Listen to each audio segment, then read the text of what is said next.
ಎಲ್ಲರಿಗೂ ನಮಸ್ಕಾರ. ನೀವು ನೋಡ್ತಾ ಇದ್ದೀರಾ ಸ್ಟಡಿ ಕಾರ್ನರ್ ಇನ್ ಕನ್ನಡ ಯೂಟ್ಯೂಬ್ ಚಾನೆಲ್. ನಾವು ಇಂದಿನ ವಿಡಿಯೋದಲ್ಲಿ SSLCಯ ಸಮಾಜ ವಿಜ್ಞಾನದ ಫೈನಲ್ ಎಕ್ಸಾಮ್ ಆಯಿತಾ, ದಿನಾಂಕ 2/4/2026 ನಡೀತಕ್ಕಂತಹ ನಿಮ್ಮ ಸಮಾಜ ವಿಜ್ಞಾನದ ಫೈನಲ್ ಎಕ್ಸಾಮಿಗೆ ನಾನು ಅತಿ ಉಪಯುಕ್ತವಾದಂತಹ 4 ಅಂಕಗಳ ಅತ್ಯಂತ ಸಂಭವನೀಯ ಪ್ರಶ್ನೋತ್ತರಗಳು, ತುಂಬ ಸಂಭವನೀಯ ಪ್ರಶ್ನೆಗಳನ್ನು ಮಾತ್ರ ನಾನಿಂದು ಡಿಸ್ಕಸ್ ಮಾಡ್ತಾ ಇದ್ದೀನಿ. ಈ ಪ್ರಶ್ನೆಗಳೇ ಕೂಡ ನಿಮ್ಮ ಪರೀಕ್ಷೆಗೆ ರಿಪೀಟ್ ಆಗುತ್ತೆ ಆಯಿತಾ. ಇದೇ ಪ್ರಶ್ನೆಗಳನ್ನು ನಿಮ್ಮ ಪರೀಕ್ಷೆಗೆ ಅವರು ಕೇಳ್ತಾರೆ. ಎಲ್ಲ ಪ್ರಶ್ನೆ ಪತ್ರಿಕೆಗಳಲ್ಲಿಯೂ ತುಂಬ ಸಲ ರಿಪೀಟ್ ಆದಂತಹ ಪ್ರಶ್ನೆಗಳನ್ನು ಮಾತ್ರ ನಾನಿಲ್ಲಿ ತಗೊಂಡಿದ್ದೀನಿ ಆಯಿತಾ. ಇದಿಷ್ಟು ಪ್ರಶ್ನೆಗಳನ್ನು ನೀವು ಕರೆಕ್ಟಾಗಿ ಕಲ್ತ್ಕೊಂಡ್ರಿ ಅಂದರೆ ನೀವು ಎಲ್ಲ 4 ಅಂಕಗಳ ಪ್ರಶ್ನೆಗಳಿಗೆ ನೀವು ಉತ್ತರಿಸಬಹುದು ನಿಮ್ಮ ಪ್ರಶ್ನೆ ಪತ್ರಿಕೆಯಲ್ಲಿ ಬರ್ತಕ್ಕಂಥದ್ದು ಆಯಿತಾ. ಒಂದೊಂದಾಗಿ ನೋಡ್ತಾ ಹೋಗೋಣ. ಮೊದಲನೇದಾಗಿ ವೆರಿ ಇಂಪಾರ್ಟೆಂಟ್ 4 ಮಾರ್ಕ್ ಕ್ವೆಶನ್ ಅಂದರೆ ಅದು ನಾಲ್ವಡಿ ಕೃಷ್ಣರಾಜ ಒಡೆಯರ ಸಾಧನೆ. ನಾಲ್ವಡಿ ಕೃಷ್ಣರಾಜ ಒಡೆಯರ ಸಾಧನೆಗಳು ಅಂದರೆ ಬೆಂಗಳೂರಿಗೆ ವಿದ್ಯುತ್, ಶಿವನ ಸಮುದ್ರ ಜಲ ವಿದ್ಯುತ್ ಕೇಂದ್ರ, ಪ್ರಾಥಮಿಕ ಶಿಕ್ಷಣ ಶುಲ್ಕ ರದ್ದು ಮಾಡಿರುವಂಥದ್ದು, ಹೆಣ್ಣು ಮಕ್ಕಳ ಶಿಕ್ಷಣಕ್ಕೆ ಪ್ರೋತ್ಸಾಹ, ಮೈಸೂರು ವಿಶ್ವವಿದ್ಯಾನಿಲಯದ ಸ್ಥಾಪನೆ, ಭಾರತೀಯ ವಿಜ್ಞಾನ ಸಂಸ್ಥೆಯ ಸ್ಥಾಪನೆ, ಕಾವೇರಿ ನದಿಗೆ ಅಣೆಕಟ್ಟು ನಿರ್ಮಾಣ, ಹೊಸ ರೈಲು ಮಾರ್ಗ ನಿರ್ಮಾಣ, ಬೃಹತ್ ಕೈಗಾರಿಕೆಗಳ ಸ್ಥಾಪನೆ, ಅದರಲ್ಲೂ ಕೂಡ ಸಕ್ಕರೆ ಕೈಗಾರಿಕೆಯ ಸ್ಥಾಪನೆ, ಹಾಗೆ ಕಬ್ಬಿಣದ ಕೈಗಾರಿಕೆ ಕೂಡ ಅವರು ಸ್ಥಾಪನೆ ಮಾಡಿದರು. ಇದಿಷ್ಟಾಗಿತ್ತು ನೋಡಿ ನಾಲ್ವಡಿ ಕೃಷ್ಣರಾಜ ಒಡೆಯರ ಸಾಧನೆಗಳು. ನೋಡ್ಬೋದು, ಇದಿಷ್ಟು ಚಿಕ್ಕ ಚಿಕ್ಕ ಪಾಯಿಂಟ್ಗಳನ್ನ ಬರೆದ್ರೆ ಸಾಕು, ನಿಮಗೆ ಅಂಕಗಳನ್ನು ಕೊಡ್ತಾರೆ. ಅಲ್ಲಿ ಅವರಿಗೆ ಬೇಕಾಗಿರುವಂಥದ್ದು ಕರೆಕ್ಟ್ ಕೀವರ್ಡನ್ನು ನೀವು ಸೋಷಿಯಲ್ ಸೈನ್ಸಲ್ಲಿ ಬರೀಬೇಕಾಗುತ್ತೆ. ಓಕೆನಾ. ನೆಕ್ಸ್ಟ್ ನೀವು ನೋಡ್ಬೋದು, 2ನೇ ಪ್ರಶ್ನೆ ಸಂಗೊಳ್ಳಿ ರಾಯಣ್ಣನ ಹೋರಾಟದ ಬಗ್ಗೆ ನೋಡಿ. ಸಂಗೊಳ್ಳಿ ರಾಯಣ್ಣ ಹೇಗೆ ಹೋರಾಡಿದ ಅಂತ. ಕಿತ್ತೂರು ಸ್ವಾತಂತ್ರ್ಯಕ್ಕಾಗಿ ಅವನು ಹೋರಾಟವನ್ನು ನಡೆಸ್ತಾನೆ, ಸೈನಿಕರನ್ನ ಸಂಘಟನೆ ಮಾಡ್ತಾನೆ, ರಹಸ್ಯ ಸಭೆಗಳನ್ನು ನಡೆಸ್ತಾನೆ, ಸರ್ಕಾರಿ ಖಜಾನೆಗಳ ಲೂಟಿಗಳನ್ನು ಮಾಡ್ತಾನೆ, ನಂದಗಡ ಮತ್ತು ಖಾನಾಪುರಗಳಲ್ಲಿ ಕಾರ್ಯಾಚರಣೆಗಳನ್ನು ನಡೆಸ್ತಾನೆ, ಚೆನ್ನಮ್ಮನ ಜೊತೆ ಸೇರಿ ಹೋರಾಟವನ್ನು ನಡೆಸ್ತಾನೆ, ರಾಯಣ್ಣನ ಸೆರೆ ಹಿಡಿಲಿಕ್ಕೆ ಬ್ರಿಟಿಷರು ಸಂಚು ರೂಪಿಸ್ತಾರೆ, ಅನಂತರ ನಂದಗಡದಲ್ಲಿ ರಾಯಣ್ಣನನ್ನು ಗಲ್ಲಿಗೇರಿಸಲಾಯಿತು ಅನ್ನುವಂಥ ಈ ಎಲ್ಲ ಅಂಶಗಳು, ಚಿಕ್ಕ ಚಿಕ್ಕ ಅಂಶಗಳು ನೆನಪಿಟ್ಟುಕೊಂಡು ನೀವು ಬರೀಬಹುದು. ನಿಮ್ಮ ಪರೀಕ್ಷೆಯಲ್ಲಿ 4 ಅಂಕಗಳು ನಿಮಗೆ ಖಂಡಿತವಾಗಲು ಇಷ್ಟು ಬರೆದರೆ ಕೊಡ್ತಾರೆ. ಇನ್ನು 3ನೆಯ ಇಂಪಾರ್ಟೆಂಟ್ ಪ್ರಶ್ನೆ ಧೋಂಡಿಯಾ ವಾಗ್ ನಡೆಸಿದಂತಹ ಹೋರಾಟದ ಬಗ್ಗೆ. ಧೋಂಡಿಯಾ ವಾಗ್ ನಡೆಸಿದಂತಹ ಹೋರಾಟ ವೆರಿ ಇಂಪಾರ್ಟೆಂಟ್. ಚನ್ನಗಿರಿಯ ಮರಾಠ ಕುಟುಂಬದಲ್ಲಿ ಜನನಾಯಿತು, ವಾಗ್ ಎಂದೇ ಪ್ರಸಿದ್ಧಿಯಾದನು, ಸೈನಿಕರ ಸಂಘಟನೆಯನ್ನು ಮಾಡಿದ್ನು, ಬಿದನೂರು ಹಾಗೂ ಶಿವಮೊಗ್ಗದಲ್ಲಿ ಕೋಟೆಗಳನ್ನು ವಶಪಡಿಸಿಕೊಂಡನು, ಫ್ರೆಂಚರ ಸಹಾಯವನ್ನು ಪಡೆದನು, ಧೋಂಡಿಯಾನ ಅಂತ್ಯಕ್ಕೆ ವೆಲ್ಲೆಸ್ಲಿ ನಿರ್ಧಾರವನ್ನು ಮಾಡಿದನು. ವೆಲ್ಲೆಸ್ಲಿ ಧೋಂಡಿಯನ್ನು ಹೇಗಾದರೂ ಮಾಡಿ ಹಿಡಿಬೇಕು ಅಂತ ಯೋಚನೆ ಮಾಡ್ತಾನೆ. ನಂತರ ಮರಾಠರ ವಿರುದ್ಧ ಸೋಲಾಗತ್ತೆ. ಕೋನಗಲ್ ಎಂಬಲ್ಲಿ ಏನಾಗುತ್ತೆ, ಧೋಂಡಿಯಾ ವಾಗನನ್ನು ಹಿಡಿದು ಹತ್ಯೆಯನ್ನು ಮಾಡಲಾಗತ್ತೆ. ಇದಿಷ್ಟು ಧೋಂಡಿಯಾ ವಾಗ್ ನಡೆಸಿದಂತಹ ಹೋರಾಟದ ಬಗ್ಗೆ ಇರತಕ್ಕಂತಹ ಮಾಹಿತಿ. ಇನ್ನು 4ನೆಯ ಇಂಪಾರ್ಟೆಂಟ್ ಪ್ರಶ್ನೆ ಯಾವುದಂದರೆ ಚಿಕ್ಕದೇವರಾಜ ಒಡೆಯರವರ ಸಾಧನೆಗಳನ್ನು ವಿವರಿಸಿ ಅಂತ ಕೇಳ್ತಾರೆ ಆಯಿತಾ. ಇದಕ್ಕೆ ಉತ್ತರ ಸಮರ್ಥ ಯೋಧ, ಉತ್ತಮ ಆಡಳಿತಗಾರ, ಶಿವಾಜಿಯ ಸೈನ್ಯವನ್ನು ಸೋಲಿಸಿದನು, ಮಾಗಡಿ ಮಧುಗಿರಿಯನ್ನು ವಶಪಡಿಸಿಕೊಂಡನು, ಕರ್ನಾಟಕ ಕವಿ ಚಕ್ರವರ್ತಿ ಹಾಗೆ ನವಕೋಟಿ ನಾರಾಯಣ ಅಂತಕ್ಕಂತಹ ಬಿರುದುಗಳು ಕೂಡ ಅವನಿಗೆ ಇದ್ದವು, ಅಠಾರ ಕಚೇರಿಯನ್ನು ಸ್ಥಾಪಿಸಿದನು, ಅಂಚೆ ವ್ಯವಸ್ಥೆಯನ್ನು ಪ್ರಾರಂಭಿಸಿದನು, ಕಾವೇರಿ ನದಿಗೆ ಅಣೆಕಟ್ಟು ಹಾಗೆ ಕವಿಗಳಿಗೆ ಆಶ್ರಯ. ಈ ಎಲ್ಲ ಅಂಶಗಳನ್ನು ನೀವು ಬರೀಬೇಕಾಗಿತ್ತು ಚಿಕ್ಕದೇವರಾಜ ಒಡೆಯರವರ ಸಾಧನೆಗಳಲ್ಲಿ. ಅಮರಸುಳ್ಯ ಬಂಡಾಯ ಅಥವಾ ಅಮರಸುಳ್ಯ ಬಂಡಾಯವನ್ನು ವಿವರಿಸಿ ಅಂತ ಕೂಡ ಕೇಳ್ಬೋದು, ಅಥವಾ ಕೊಡಗಿನ ಪುಟ್ಟಬಸಪ್ಪನ ಪಾತ್ರ ಅಂತ ಕೂಡ ಕೇಳ್ಬೋದು. 2 ಪ್ರಶ್ನೆಗೂ ಒಂದೇ ಉತ್ತರ. ಇದೊಂದು ರೈತ ಬಂಡಾಯ ಆಗಿತ್ತು. ಪುಟ್ಟಬಸಪ್ಪ ಮತ್ತು ಕಲ್ಯಾಣ ಸ್ವಾಮಿ ಇದರಲ್ಲಿ ಪ್ರಮುಖರು. ಕಲ್ಯಾಣ ಸ್ವಾಮಿಯ ಬಂಧನ ಆಯಿತು. ಪುಟ್ಟಬಸಪ್ಪ ಬಂಡಾಯದ ನಾಯಕತ್ವವನ್ನು ವಹಿಸಿದ್ದ. ಬೆಳ್ಳಾರೆ ಮತ್ತು ಪುತ್ತೂರು ಕೇಂದ್ರಗಳು, ಬಂಟ್ವಾಳದ ಜೈಲು ಮತ್ತು ಖಜಾನೆಗಳ ಲೂಟಿ ಆಯಿತು. ನಂತರ ಮೈಸೂರು ವಶ ಆಯಿತು. ಬಂಡಾಯಗಾರರಿಗೆ ಶಿಕ್ಷೆ ಕೂಡ ಆಯಿತು ಅಂತ ಬರೀಬೇಕಿತ್ತು. ಇದು ನಿಮಗೆ ಅಮರಸುಳ್ಯ ಬಂಡಾಯ ಅಥವಾ ಕೊಡಗಿನ ಪುಟ್ಟಬಸಪ್ಪನ ಪಾತ್ರ ಕೇಳಿದ್ರೆ ಈ ರೀತಿಯಾಗಿ ಬರೀಬೇಕು. ಇನ್ನು 6ನೇ ಪ್ರಶ್ನೆ ಇಂಪಾರ್ಟೆಂಟ್ ಪ್ರಶ್ನೆ ಸ್ವತಂತ್ರ ಹೋರಾಟಗಾರರಲ್ಲಿ ಸುಭಾಷ್ ಚಂದ್ರ ಬೋಸರ ಪಾತ್ರ ಏನು ಅಂತ ಹೇಳುತ್ತಾರೆ. ಇವರು ನೇತಾಜಿ ಎಂದೇ ಪ್ರಸಿದ್ಧರು. ಫಾರ್ವರ್ಡ್ ಬ್ಲಾಕ್ ಎಂಬ ಪಕ್ಷವನ್ನು ಸ್ಥಾಪಿಸಿದರು. ಹರಿಪುರ ಅಧಿವೇಶನದ ಅಧ್ಯಕ್ಷತೆಯನ್ನು ವಹಿಸಿದರು. ವಿದೇಶದಲ್ಲಿ ಭಾರತೀಯರ ಸಂಘಟನೆ ಮಾಡಿದರು. INA ನಾಯಕತ್ವವನ್ನು ಹೊಂದಿದ್ರು. ದೆಹಲಿ ಚಲೋಗೆ ಕರೆಯನ್ನು ನೀಡಿದರು. ಆಜಾದ್ ಹಿಂದೂ ರೇಡಿಯೋದಲ್ಲಿ ಭಾಷಣವನ್ನು ಕೂಡ ಮಾಡಿದರು. ಅವರ ಒಂದು ವಾಕ್ಯ, ಅವರ ಒಂದು ಧ್ವನಿ ಎತ್ತಿರುವಂಥದ್ದು, ನನಗೆ ರಕ್ತ ಕೊಡಿ ನಾನು ನಿಮಗೆ ಸ್ವಾತಂತ್ರ್ಯವನ್ನು ನೀಡ್ತೇನೆ ಅನ್ನುವಂಥ ಈ ಒಂದು ಮಾತಾಗಿರಬಹುದು.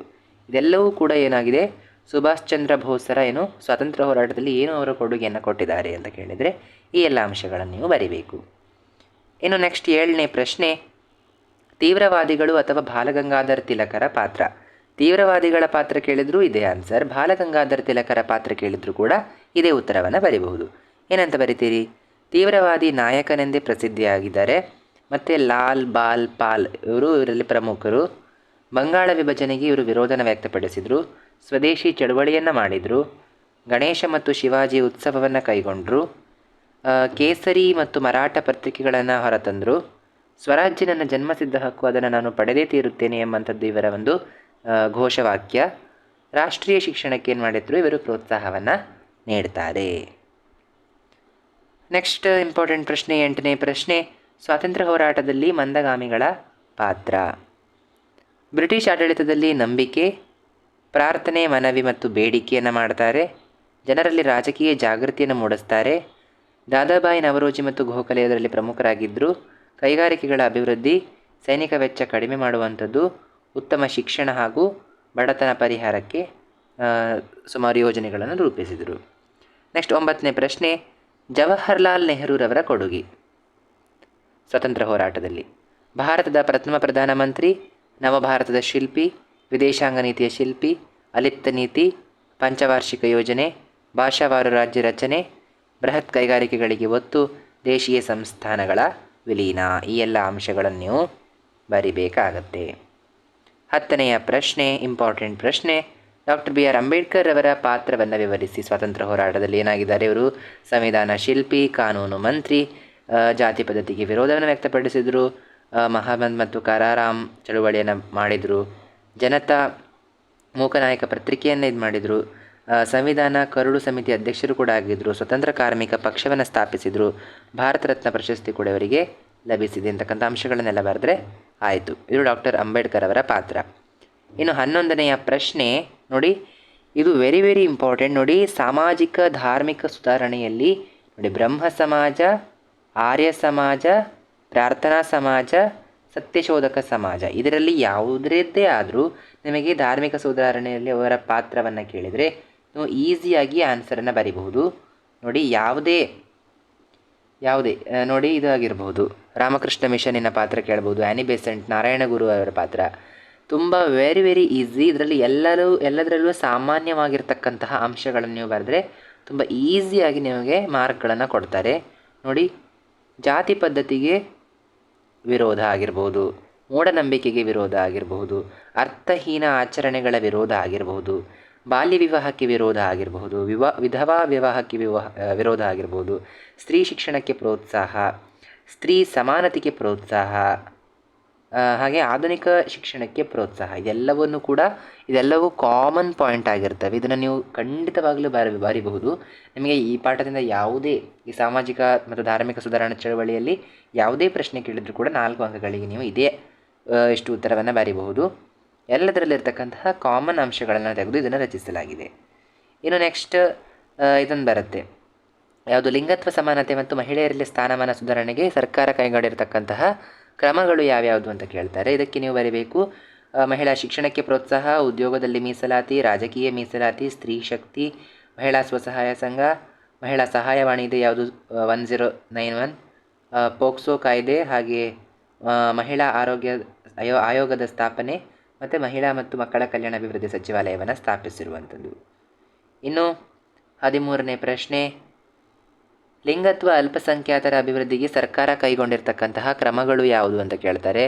ಯಾವುದು? ಒಂದು ಸ್ಮೈಲ್ ಯೋಜನೆ, ಗರಿಮಾ ಗೃಹ ಯೋಜನೆ, ಉದ್ಯೋಗದಲ್ಲಿ ಮೀಸಲಾತಿ, ಪುನರ್ವಸತಿ ಯೋಜನೆ, ಬಹಿಷ್ಕಾರ, ಅಪರಾಧ, ಕಲ್ಯಾಣ ಕರ್ನಾಟಕ ರಾಜ್ಯ ನೀತಿ, ಚುನಾವಣೆಯಲ್ಲಿ ಸ್ಪರ್ಧಿಸ್ತಕ್ಕಂತಹ ಹಕ್ಕು, ಲಿಂಗತ್ವ ಅಲ್ಪಸಂಖ್ಯಾತರ ಹಕ್ಕು ಕಾಯ್ದೆ. ನೋಡ್ಬೋದು, ಇದು ಏನು? ಲಿಂಗತ್ವ ಅಲ್ಪಸಂಖ್ಯಾತರ ಅಭಿವೃದ್ಧಿಗೆ ಸರ್ಕಾರ ಕೈಗೊಂಡಿರ್ತಕ್ಕಂತಹ ಕ್ರಮಗಳು. ಇನ್ನು 14ನೆಯ ಪ್ರಶ್ನೆ, ಅನಕ್ಷರತೆಯನ್ನು ನಿವಾರಿಸಲು ಸರ್ಕಾರ ಕೈಗೊಂಡಿರ್ತಕ್ಕಂತಹ ಕ್ರಮಗಳು. ಆಯಿತಾ? ಯಾವುದು? ಮಹಿಳಾ ಶಿಕ್ಷಣಕ್ಕೆ ಪ್ರಾಧಾನ್ಯತೆ ಕೊಡುವಂಥದ್ದು, ಉಚಿತ ಮತ್ತು ಕಡ್ಡಾಯ ಶಿಕ್ಷಣವನ್ನು ನೀಡುವಂಥದ್ದಾಗಿರಬಹುದು, ಶಿಕ್ಷಣ ಹಕ್ಕು ಕಾಯ್ದೆ RTE 2009 ಪ್ರಕಾರ ಆಗಿರಬಹುದು, ಕೂಲಿಯಿಂದ ಶಾಲೆಗೆ ಅಭಿಯಾನ ಆಗಿರ್ಬೋದು, ಸರ್ವ ಶಿಕ್ಷಣ ಅಭಿಯಾನ ಆಗಿರ್ಬೋದು. ಶಿಕ್ಷಣ ಎನ್ನುವಂಥದ್ದು ಮೂಲಭೂತ ಹಕ್ಕು ಅಂತ 21A ವಿಧಿಯಲ್ಲಿ ಹೊರತಂದಿರುವಂತಹ ಆಗಿರ್ಬೋದು ಆ ಒಂದು ನಿಯಮ. ನೆಕ್ಸ್ಟ್ 15ನೆಯ ಪ್ರಶ್ನೆ, ಭ್ರಷ್ಟಾಚಾರ ಕಾರಣಗಳು ಮತ್ತು ನಿಯಂತ್ರಣ ಕ್ರಮಗಳು. ಭ್ರಷ್ಟಾಚಾರ ಆಗಲಿಕ್ಕೆ ಕಾರಣಗಳೇನು ಮತ್ತು ನಿಯಂತ್ರಣ ಕ್ರಮಗಳು ಯಾವುದು? ಯಾವ ಪ್ರಶ್ನೆ ಬೇಕಾದರೂ ಕೇಳಬಹುದು. ಕಾರಣಗಳೇನೇನೆಂದರೆ ಜಾತೀಯತೆ, ಸ್ವಜನ ಪಕ್ಷಪಾತ, ಕಠಿಣ ಕಾನೂನಿನ ಕೊರತೆ, ಸ್ವಾರ್ಥ, ಮೇಲ್ವಿಚಾರಣೆಯ ಕೊರತೆ, ನಿಗ್ರಹ ಸಂಸ್ಥೆಗಳ ವಿಫಲತೆ. ಹಾಗೆ ನಿಯಂತ್ರಣ ಕ್ರಮಗಳೇನೇನು ಅಂದರೆ ಲೋಕಪಾಲ ಸ್ಥಾಪನೆ, ಲೋಕಾಯುಕ್ತ ಸ್ಥಾಪನೆ, CC ಕ್ಯಾಮೆರಾ ಅಳವಡಿಸುವಂಥದ್ದು, ಕಠಿಣ ಕಾನೂನು ಜಾರಿಗೆ ತರುವಂಥದ್ದು, ಸಕಾಲ ಯೋಜನೆ, ಕಚೇರಿಗಳಲ್ಲಿ ದೂರು ಪೆಟ್ಟಿಗೆ ಇಡುವಂಥದ್ದು, ಆಡಳಿತ, ಸಾರ್ವಜನಿಕ ಜಾಗೃತಿಯನ್ನು ಮೂಡಿಸುವಂಥದ್ದು. ಇದೆಲ್ಲವೂ ಕೂಡ ಭ್ರಷ್ಟಾಚಾರದ ನಿಯಂತ್ರಣ ಕ್ರಮಗಳು ಆಗಿದ್ದಾವೆ. ಇನ್ನು ಮಣ್ಣಿನ ಸಂರಕ್ಷಣಾ ವಿಧಾನಗಳು ಕೇಳ್ತಾರೆ. ಇದು ನಿಮ್ಗೆ ಬೇಸಿಕ್ಕಾಗಿ ನಮಗೆ ಗೊತ್ತಿರುವಂಥದ್ದು, ಬರಿಬೋದು ಚಿಕ್ಕ ವಯಸ್ಸಿಂದ. ನೀವು ಎಕ್ಸಾಮಿಗೆಲ್ಲ ಬರಿತಾ ಇರ್ತೀರಿ. ಇದು ಎಲ್ಲ ನೀವು ಚಿಕ್ಕ ವಯಸ್ಸಿಂದ ಎಲ್ಲ ಎಕ್ಸಾಮ್ಗಳಲ್ಲೂ ಇಂಥ ಪ್ರಶ್ನೆಗಳು ಇರ್ತವೆ ಕಾಮನ್ ಆಗಿ. ಸೋಷಲಲ್ಲಿ ಗಿಡ ಮರವನ್ನು ಬೆಳೆಸುವಂಥದ್ದು, ಚೆಕ್ ಡ್ಯಾಮ್ ನಿರ್ಮಾಣ ಮಾಡುವಂಥದ್ದು, ಬದುಗಳನ್ನು ನಿರ್ಮಾಣ ಮಾಡುವಂಥದ್ದು, ಇಳಿಜಾರಿಗೆ ಅಡ್ಡಲಾಗಿ ಉಳುಮೆ ಮಾಡುವಂಥದ್ದು, ನೀರಿನ ಯೋಜಿತ ಬಳಕೆ ಮಾಡುವಂಥದ್ದು, ಅತಿಯಾಗಿ ಮೇಯಿಸುವಿಕೆಯನ್ನು, ಪ್ರಾಣಿಗಳಿಗೆ ಮೇಯಿಸುವುದನ್ನು ನಿಯಂತ್ರಣ ಮಾಡುವಂಥದ್ದು, ಒಂದು ಸೈಂಟಿಫಿಕ್ ಬೇಸಾಯವನ್ನು ಮಾಡಬೇಕು, ಸೈಂಟಿಫಿಕ್ ಅಗ್ರಿಕಲ್ಚರನ್ನು ಮಾಡಬೇಕು, ಹಾಗೆ ಮಣ್ಣಿನ ಸವೆತವನ್ನು ನಿಯಂತ್ರಣವನ್ನು ಮಾಡಬೇಕು. ಇದೆಲ್ಲ ಕೂಡ ಅಂಶಗಳು ಬರಿಬೇಕಾಗಿರ್ತವೆ. ಇನ್ನು 17ನೇ ಪ್ರಶ್ನೆ, ಕೈಗಾರಿಕೆಗಳ ಸ್ಥಾನೀಕರಣದ ಮೇಲೆ ಪ್ರಭಾವ ಬೀರತಕ್ಕಂತಹ ಅಂಶಗಳು ಯಾವ್ಯಾವುದು ಅಂತ ಕೇಳಿದರೆ, ಕಚ್ಚಾ ವಸ್ತುಗಳ ಲಭ್ಯತೆ, ಕಾರ್ಮಿಕರು, ಮಾರುಕಟ್ಟೆ, ಬಂಡವಾಳ, ತಾಂತ್ರಿಕತೆ, ಹಾಗೆ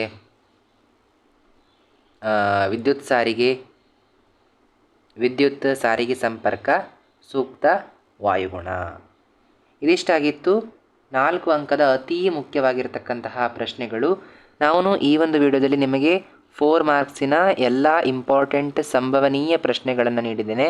ಇವೇ ನಿಮ್ಮ ಪರೀಕ್ಷೆಯಲ್ಲಿ 100ಗೆ 100% ಅಷ್ಟು ಇದೇ ಪ್ರಶ್ನೆಗಳನ್ನು ಅವರು ಕೇಳಬೇಕು. ಯಾಕಂದರೆ ನಿಮ್ಮ ಬ್ಲೂ ಪ್ರಿಂಟನ್ನು ಫಾಲೋ ಮಾಡಬೇಕಂದ್ರೆ ಅವರು ಇದೇ ಪ್ರಶ್ನೆಗಳನ್ನು ಕೇಳಬೇಕಾಗತ್ತೆ. ದಯವಿಟ್ಟು ನಾನು ಈ ಒಂದು ವಿಡಿಯೋದಲ್ಲಿ ತಿಳಿಸಿರ್ತಕ್ಕಂತಹ ಎಲ್ಲ 4 ಅಂಕದ ಪ್ರಶ್ನೆಗಳನ್ನು ನೀವು ನೀಟಾಗಿ ಓದ್ಕೊಳ್ಳಿ. ನೀವು ಈ 4 ಅಂಕದ ಪ್ರಶ್ನೆಗಳಲ್ಲಿ ಔಟ್ ಆಫ್ ವರ್ಡನ್ನು ತೆಗಿಬಹುದು.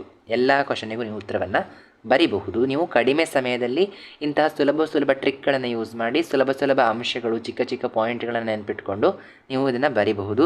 ಇದು ನಿಮ್ಮ ನಾಳೆ ನಡೀತಕ್ಕಂತಹ ಅಂದರೆ 2/4/2026 ನಡೀತಕ್ಕಂತಹ ನಿಮ್ಮ ಸೋಷಲ್ ಸ್ಟಡೀಸ್ ಎಕ್ಸಾಮಿಗೆ ಈಸಿ ಆಗುತ್ತೆ ಅಂತ ನಾನು ಅಂದ್ಕೊಳ್ತೀನಿ. ನಾನು ಇದೇ ರೀತಿಯಾಗಿ ಮುಂದಿನ ವಿಡಿಯೋದಲ್ಲಿ 3 ಅಂಕದ ಅತಿ ಸಂಭವನೀಯ ಪ್ರಶ್ನೆಗಳನ್ನು ನಾನು ನಿಮಗೆ ನೀಡ್ತೀನಿ. ನಿಮಗೆ ವಿಡಿಯೋ ಇಷ್ಟ ಆಗಿದ್ದರೆ ದಯವಿಟ್ಟು ಈ ಒಂದು ವಿಡಿಯೋಗೆ ಲೈಕ್ ಮಾಡಿ, ಹಾಗೆ ಸಬ್ಸ್ಕ್ರೈಬ್ ಮಾಡಿ.